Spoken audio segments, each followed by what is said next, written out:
Prof, how you doing? Very well by the grace of God. Very excited to see you today. You're looking good. Thank you, sir. Thank you very much, Kobe. Nice. We're going to have a very beautiful conversation, and I'm sure those watching you are going to follow and also to know what you've been up to, especially your upbringing. And also, let's look into the gospel and your upcoming events. Before we go into the conversation, let me start off by asking you, what is your identity as a person? Kobe, thank you very much for the question. For us, or even for me, it's more about focusing on the youth in ministry. You know, the heart that God has given me, the call upon my life. The purpose of this call is for the youth to let the youth understand that it's never too late to let the youth understand that they need to first identify their purpose in Christ Jesus. So for me, I'm all about the youth. I'm all about their purpose, leading them to their destinies of life. That is really what I'm about. Amazing. Now, your identity as a person has also got to do with your name. Your name is Prophet Ekow Daniels. All right. Now, what is your principle as a person? Thank you, Kobe. It's about honesty, sincerity, and humility. I believe in these three principles. Be honest to yourself, be honest to your God, be sincere with the things you do, and in all your spaces of life, I believe that you should try as much as you can to be humble. There's always a different phases to life. When you move to education wise, you go through the KG, you go through the primary, you go through the junior high school, you go through the senior high school to the tertiary. Let's talk about your upbringing. Let's look at the negative part of your upbringing and the positive part of your upbringing and how it was able to shape you as a person. Thank you. So for me, my upbringing was quite difficult. I better understand it now because of the prophetic. But growing up, I was born into a Muslim family. My father is a Muslim. My Muslim name was Ibrahim Adams growing up. So as a Muslim boy or growing up in Islam, moving or shifting away from Islam to Christianity wasn't easy. You know, for me, I had this environment where my father, was not there for me. I think because of my switch from Islam, and even other things that had to do with his own belief and system. So it was not easy for me as a young man. I remember at the age of 6 years, I converted from being a Muslim to a Christian by myself. I just felt like it wasn't for me. No hard feelings, but personally, I just felt like it wasn't for me, and so I had to switch. At that young age, my mother would take me to Takrady, with my brother to school, at New Snaps Complex in Takrady, and also at the time, growing up in Takrady, there was no mother, there was no father. It's all about you. And the school that I was in, it was a hostel, so it's not like a boarding where you are fed, by the school. But the hostel, you are supposed to feed yourself, cook, and so it was really difficult for me. I had to grow up from the streets. I had to beg for food. I had to work in certain restaurants, wash their bowls. Wash their bowls. Before we move on to what happened around that time in Takra, let's still focus on your Islamic religion. Now, moving on to Christianity. People have always debated that religion. It doesn't actually matter where you want to have your faith. What actually drove you to come to that final destination to decide that, look, Islam is a different religion, Christianity is a different religion. However, I need to convert. Don't you think that they are all uh, um, religious body that has a purpose? So what actually, dawned on you to convert from Islam to Christianity? That's a very interesting question. So, like I said, at the age of 6, I remember one day I'm in my grandmother's chop bar. My grandmother had a chop bar in Mankesim. That's where I come from. I come from Mankesim. So it just dawned on me one day that, I need to switch. I think today, like I said, I better understand some of these sequences. But then I just decided one day that I don't want to be, a Muslim. My father, I had so much issues with my father because of that decision, but I was insistent that I don't want to be a Muslim. And I respect every religion as a prophet of God. I respect people's belief systems. I respect what they are nurtured into. Because if I was born a Buddhist, I would be a Buddhist. If I was born into any form of religion, you will grow up in that religion. But as you grow, you have the opportunity to make decisions for yourself. You have the opportunity to make choices for yourself. And I believe that with all my heart that Christianity or Jesus Christ is the way. I believe strongly that Jesus Christ is the Son of Christ. I believe strongly that Jesus Christ is the Son of God and He died for me. As much as other Christians believe that He died, to save the world. So I respect everybody's religion, but for me, it's Christianity for me. Before you had that encounter with Jesus Christ, before that salvation, was it because of your environment where you grew up, the people, in terms of your friends who were in the Christendom, or it was a single decision that you personally took? So, where I grew up from, my grandfather was more a traditionalist, so him being a traditionalist, my father being a Muslim, I couldn't even have thought of being a Christian because I didn't get that upbringing. My mother was a Christian. And not to be too hard, but the Christianity that I know today is a mother who would try her best to get you to go to Sunday school and all that stuff. And so I didn't have friends who were Christians. Most of my friends were Muslims or people who had nothing to believe in. So at a point in time in my life, the switch wasn't to switch into a Christian. My switch was to switch to find something. There was something that I longed for as a young boy. There was something that I felt in my spirit as a very young guy that I think there is more to life. I felt like there's something more outside there that I need to know. So from being a Muslim, I switched to actually being a traditionalist. I didn't even switch to being a Christian. I switched to being a traditionalist, trying to find answers, trying to find solutions to life, to purpose. And so that was basically my drive, until a time in my life, 4 years ago, when I truly encountered Christ, where I got to know and understand, that Jesus is the way. And many things or certain events had happened in my life about 5-6 years ago, leading me to making that decision of being a Christian. Now, I understand, and I stand to be corrected. Muhammad was a prophet and has done a lot of things quite interestingly what Jesus was also doing. Couldn't you have just said to yourself, let me stick to being a Muslim and still do the wonders of what God or Jesus came to do? When you see a fetish priest is first born a prophet. Every genuine fetish priest is first born a prophet or a prophetess. So the giftings of God is for everyone. God is not a Christian. So when you are born with a prophetic gift, it is up to you to decide how to channel it. I respect Muhammad. I believe he was a prophet. But like I'm saying, it was his decision to form a new religion, so be it a new move, or whatever it is, So the giftings of God is given to men, and men decide what they want to use it for. Okay, so that's very good. Let's look at you as a person. I'm sure before you even converted, let's look at your whole life, even before Christianity. I'm sure this interview is going to inspire a lot of people out there who have not seen Christ or are about to see Christ. Share with us some of your experiences, even before you had an encounter with God. Some of the, should I say, quote unquote, the stubborn things that you were doing.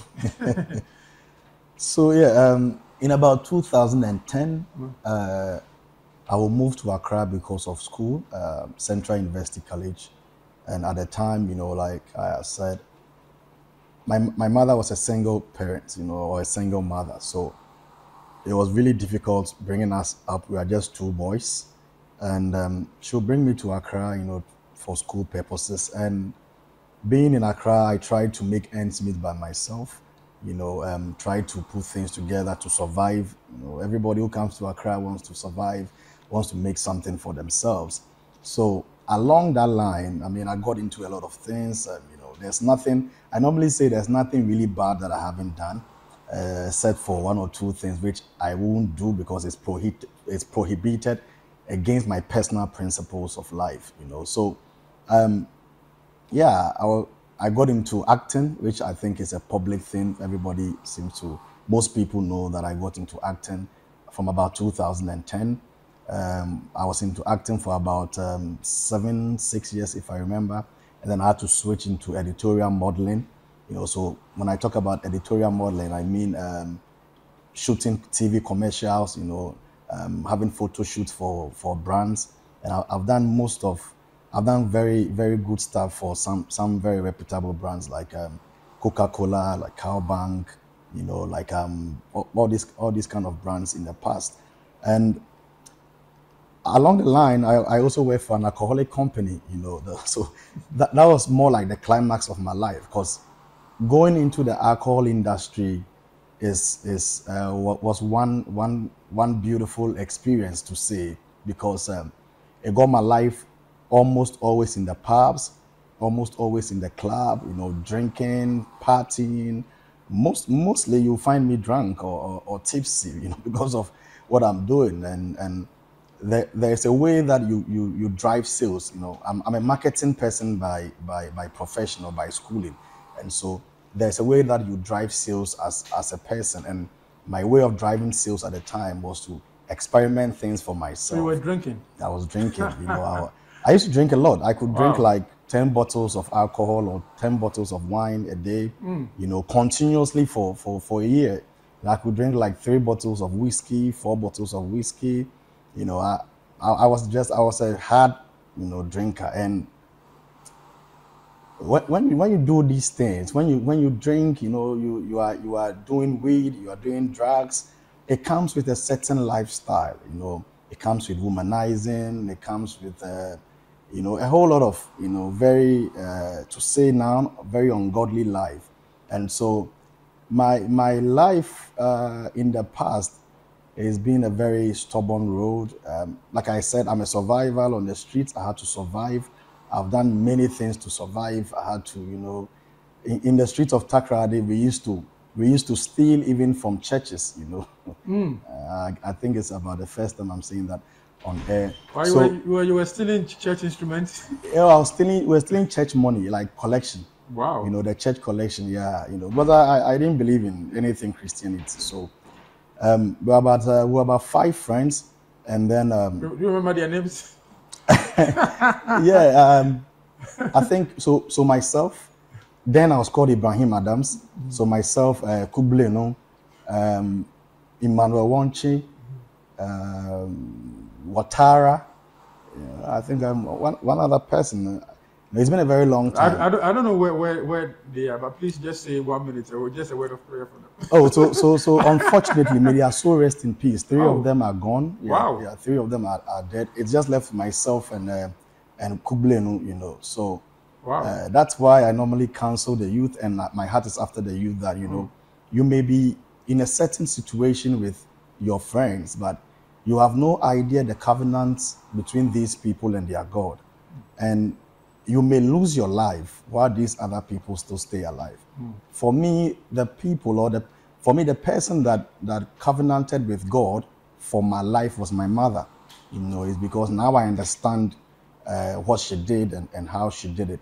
So you don't follow people to misbehave or to be stubborn when they are doing their life. So yeah, we used to steal church money in Takrady, take the money, go and gamble with it. It's today there's betting. We knew betting way long ago in Takrady. So we did so many bad stuff. We stole from people, I remember in New Snaps Complex in Takrady, we used to steal the headmaster's food almost every day, and it was a thing of a scheduled thing where every Monday in school we are beating about 12 lashes on on our back, you know. So they lay us on the table, myself and these three other friends. They lay us on the table at assembly, you know, and then the whole school will be hooting at us and, you know, speaking against us of how terrible we are as young boys, and then they'll beat us, you know. So at the end of the day, we always had what is it, stripes, Scars. you know, scars. Oh yes, right. So Jesus, you know, in the Bible, Jesus said, "By His stripes we are healed."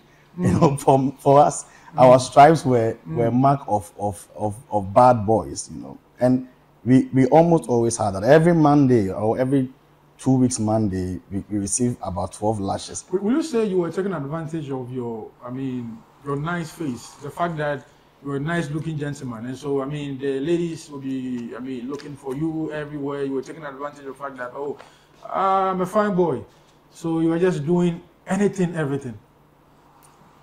Can you confirm that your good looking also contributed to some of the things you were doing? Well, thank you for thinking I'm good looking. I appreciate that. I think it's a good compliment. You see, at the time, if I'm right, at the time, you know, it wasn't more of my good looking. It was more of surviving. You know, it was more of making ends meet. It was more of being relevant and being loved. Because you see, I never felt love growing up. I never had anybody who was there for me to, you know, most people are fortunate by the grace of God to have parental love. You know, their mother is there, their father is there, you know, they are teaching them the way to go, but I didn't get that. So for most of the things that I did, it was a quest for love, for care, you know, to survive the system, you know, to make ends meet, you know. So there are so many good looking people who are better looking than me, who are probably are still struggling, or who are still, you know, sitting on the fences of life. So it's not really about, I don't even think, compared to now, I think I'm better looking than my past, you know, so it wouldn't have been like that. What happened at Kotoka International Airport? I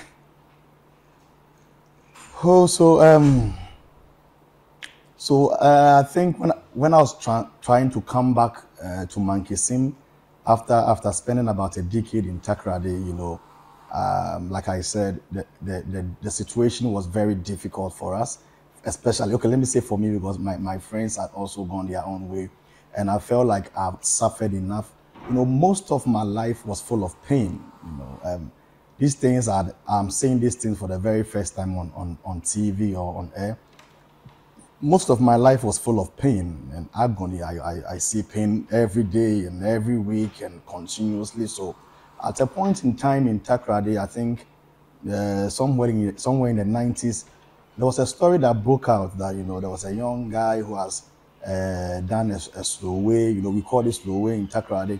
So there was a young guy who has done slow way, and you know, he boarded a plane and he was somewhere in the plane. So, you know, he managed to fly out. And I thought, oh, you know, for me, I'm a very experimental person. You know, I'm very inquisitive and curious. So when I read that story, I felt, oh, why don't I, you know, try and cut my pain short by also trying to go the way this guy has gone, so that I can fly out of the country. So I came from Takrady, you know, and then I remember I took some money from my cousin in Mankisim.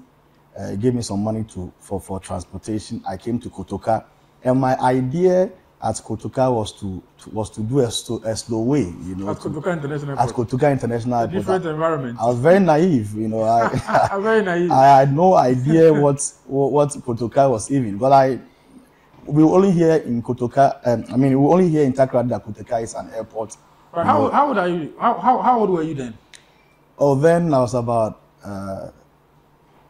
12 years. You got nerves. I think I was about, okay, so I think I was about between 12 to 15 years, if I'm not mistaken. I was very young.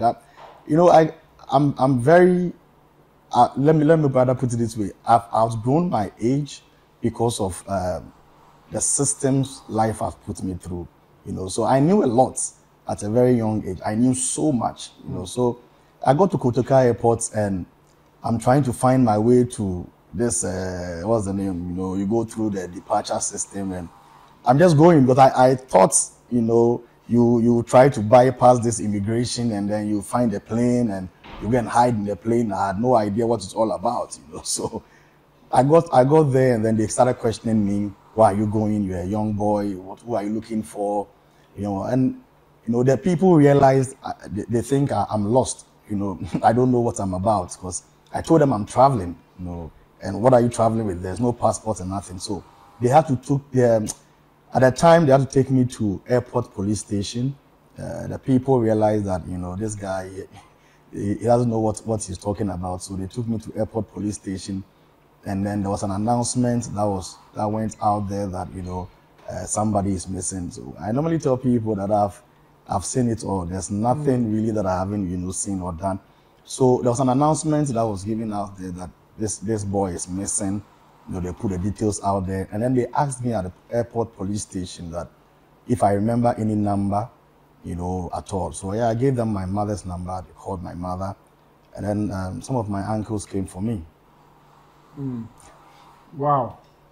And as little that, at that time, so which country were you going to? Again, for me, it was Survivor. Oh, so which country were you? When you moved from Accra, you came to Accra to the airport. In your mind, where were you going? Maybe I'm Abuchi. I don't care. Abuchi. Maybe I play in CBR, because I just wanted to find some joy, some love, some cut off all this pain. And when I talk about pain, I'm talking about times in Takoradi where I've gone days without food. No, but Prof, people who encounter such issues will tell you that they never had that love from home growing up.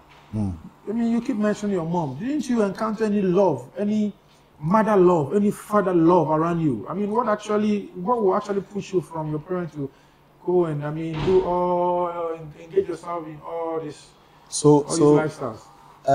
So with my father, it's a no. My father wasn't there for me. I don't like talking about it because I believe that I'm supposed to be learning from it. I don't like talk about people's, excuse me to say, maybe failures. So I don't really like talking about saying my father wasn't there or he didn't take care of me. But that's what it was. He wasn't there from the beginning. So my father is out. My mother, I totally understand her now because she was a trader. And a young woman who's got 2 kids, without a husband, and trying to make ends meet, trying to survive the system as well. I think she tried her best, But when I say love, there's a way you live with your mother, you live with your father, and maybe they are trying to teach you the way to go, as the Bible put it. That I didn't get, So my mother loves me so much, I believe, and I love her very much as well. But it just wasn't like that growing up, and I have no sentiment or anger or nothing against any of them. My mother and I, we are very cool, and for those who know, she's almost always at my prophetic conferences, and so yeah. But it was just my father who wasn't there at all, and I think a lot of it has to do with my conversion from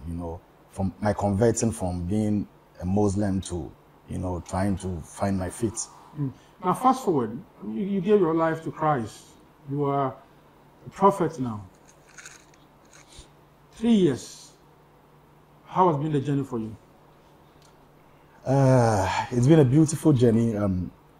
Most of these things I've said, and there are more to say. I believe another time we'll have other conversations. So most of these things that I've said, people don't even know my life. People normally say they know me, but they don't know me. And coming into Christianity or coming to find Christ genuinely is the only place that I've truly found joy. Is the only place that I've truly found love. Is the only place that I've truly found care, from the Holy Spirit, and even from a couple of people who genuinely understand my kind of journey. And it's not been easy. It was very difficult for us. When I say us, I mean my wife, Lady Sheila. It was very difficult for us in the beginning. 3 years ago, Again, we had nothing to eat. Again, we had to try and, sell Tom Brown and sell Ekow and a couple of things to try and survive. At the time there was also COVID, so you can't even go out to do nothing. People had to sometimes, send us 10 cities, 20 cities. And, these 10 cities, 20 cities, we couldn't even keep on our phones because we owed MTN. Quick loan, so we used to owe quick loan, both my wife and I, because that's how we're surviving. We borrow from MTN. So if you want to even give us some money, you have to send it to a lady who was next to our house so we can take it. So the beginning of the journey in ministry, it wasn't easy. It was very difficult. And then, but along the line, I remember my wife and I will walk. We used to live in some one room along the Kaswa Road, Men's Crew, so around the Pambros area. So in the night we'll walk and then we'll pray and we'll be trusting God that one day, God should come through for us. Because I really wanted to, at the time I'd understand my call as a prophet. I had come to understand who I was. And so I was trusting God that, God will open a door for us. And eventually, by the grace of God, after a year, God came through for us. And ever since God came through for us till today, I think I'm the most blessed man of God. I've said that before, and people think it's controversial, but I know the pain I've gone through. I know where God has picked me from. So when I say I believe I'm the most blessed prophet or blessed man of God, it's not for anybody or it's not for anything. It's just my gratitude and my way of expressing my thanksgiving to God for how far He's brought me and for the mercies He's shown onto my life. I'm giving you just 1 minute. So keep looking in your camera and acknowledge the people who have actually helped you to become the man that you are today. Yes. So along the journey coming to ministry, I worked with prophets. Apostle Nat OY, I worked with him for a while, and then I went under the tutelage of Prophet James Owusu. He helped me so much. He taught me so many things. Before then, I met Prophet Nesta Manley, who, I didn't say this. Let me actually say this. So, as in my encounter with God, I got mad. I went mad, literally mad. And then I was confined in a room for about 2 to 3 months. And that time, my mother and my brother were there for me. I salute my senior brother, Bright, and God bless you. He was there for me, at that time. So when I was recovering, I encountered God, in a very dramatic way. And that was where I came back to sanity. And then somebody introduced me to Prophet Mr. Manley. And I thank God for his life so much, because it was Prophet Nesta who actually opened my purpose to me, who actually told me the reason why I've been through all the things I've been through and where God was taking me. And so God bless him so much. So yes, fast forward, I also worked with General Nuchuga, in Dansuman, a prophet of God, a very good brother, a very good father. Prophet Michael Vox as well has been there for me. But albeit my spiritual father, Apostle Francis Amakumata of Parliament Chapel. Papa, God bless you so much. This is your son, Prophet Ekow Daniels, and I sincerely want to show my gratitude to you. I'm so grateful. Meeting you 2 years ago, my life was nothing, but you encouraged me. You gave me, I remember very well, you gave me some 5 prophecies, and then you told me, even you vowed by your anointing that these 5 things you are telling me will come to pass, and will come to pass with speed. And this is where God has brought me today. And I believe that it's the anointing of God upon your life that is prospering my life, that is prospering my ministry, that is prospering my marriage. And I thank you. I'm so grateful. I don't know, for the lack of words, I just want to say that I love you, Eja Nyamishrao. Now, there are a lot of activities under the umbrella of Christianity. You are, in your coming event, strictly focusing on prophetic. Why that? Let's talk about that. So, Raw Time Ministries International is 3 years. and by the grace of God, I'm the general overseer and founder of the ministry.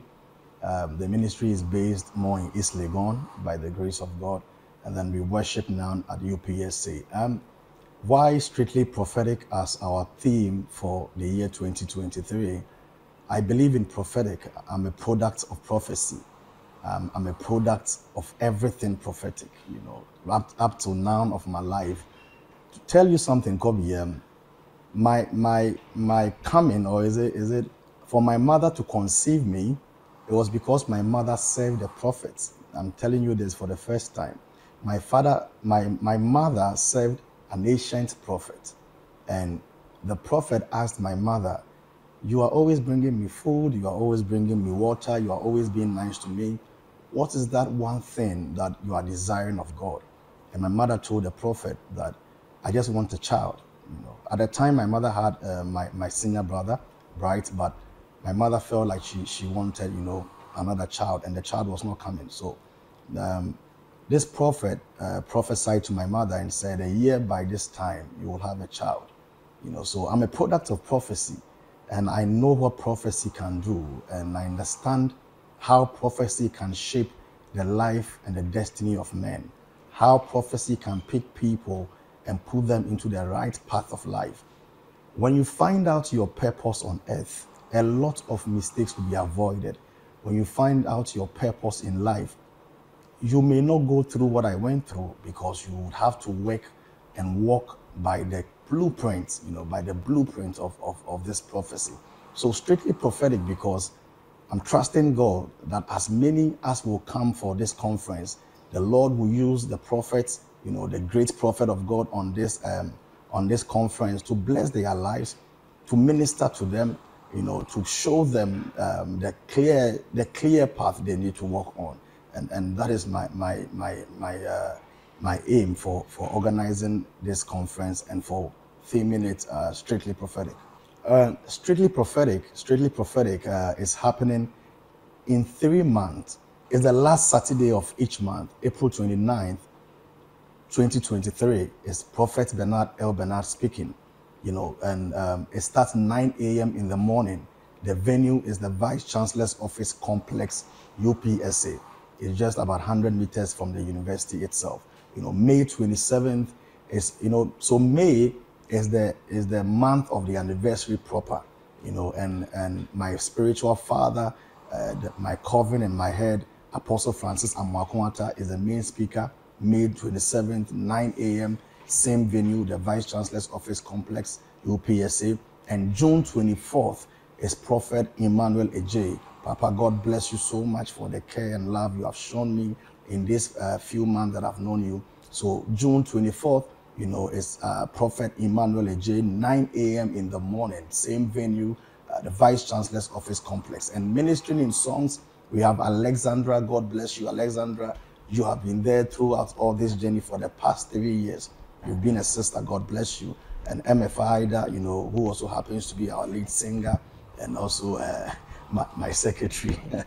So God bless you, MF Ida. Also we have Nana. We have Kofi Pipra. We have Samuel Say, who happens to be a son. Is coming from UK. A powerful worshipper, a powerful man of God. And then we have Pastor Emmett, and the MC for this beautiful location is Abnache Boache, who is more like a sister to me. Abna, God bless you. If you're watching this interview, I'm very grateful for all you have done for me and for the ministry. We appreciate you so much. Our media partners is Footprint TV. God bless you, Sir Albert, and also MX24 TV, and also Kobe Chain News. God bless you, Kobe. I'm so grateful. We sold our vision to you and you bought into it, and thank you for all the support. And it's powered by Skaj Motors. Thank you so much, Kojo.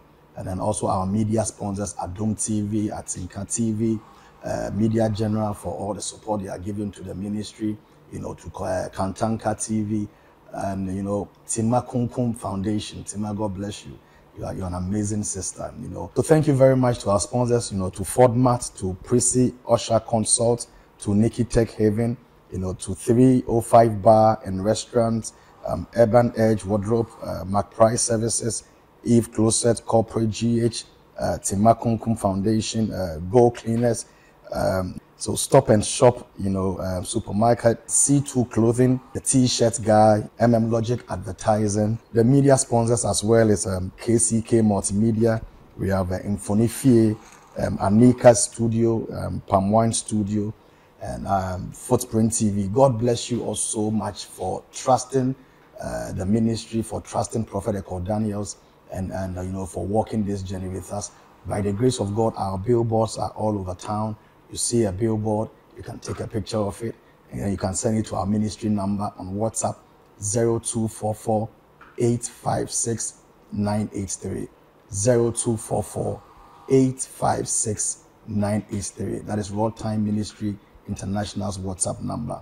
I want to say a very big thank you to every father. Maybe I didn't mention your name for the lack of time. I want to say a very big thank you to everybody who is praying with us, who is trusting God. Thank you very much, my very good friend in the US, Lynn Branford. God bless you. You have a beautiful song out there. I want to appreciate everybody and my fathers who are solidly behind me. Some of my partners, I can't mention their names. They wouldn't want their names to be mentioned, but I've great people behind me, supporting me. And I thank God for all of you. I thank God for all of you. God richly bless you. And please keep supporting the ministry. Please keep pushing the vision for the youth. And I thank God for your life. Okay, so our social media handle, Facebook is Prof. Ekow Daniel. So PROPH, Ekow, EKOW, and Daniel, DANIEL. It's the same name for TikTok, it's the same name for Instagram, it's the same name also for YouTube. So we are on these social media handles. Thank you. I would like to say something. There are people, this is very important for me.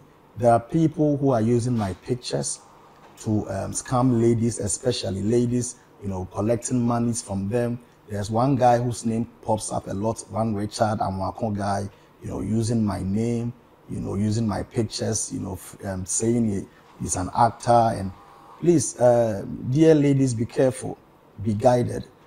I need money for ministry, but I don't need 10 cities and 20 cities. I think some of these agendas are to, try and destroy my reputation. I believe some of these people are out for an agenda. So be careful out there. If somebody brings you, an agenda, you are chatting somebody who has my picture or even my video, try to meet the person. Try to meet whoever it is that you are chatting. And so I would like to issue this disclaimer. I am not responsible for all of these things going out there. These people taking monies and asking for food and money for fuel.